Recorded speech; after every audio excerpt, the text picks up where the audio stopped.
Kakad na. Ano mo nga naisip?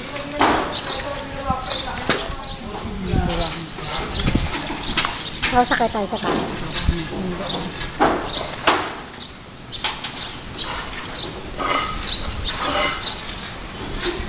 Ginagawa na. Ba't ang tagal ba magawa?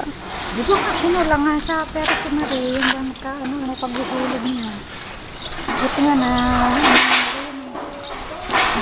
niya.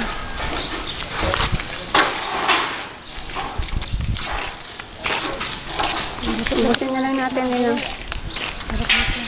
Sige ka lang. Lapit-lapit mo. Yun ang may aso eh. Sige, tayong dalawa ha. Saan lalapit? Yung sinisinihan ko ang pataas, para lang.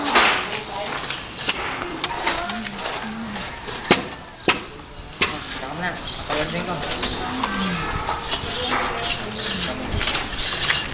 Masali ko. Tatapos na rin yun.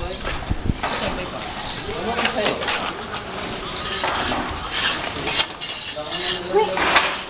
Uwi ka. Kagala-gala ka, may manakman ka.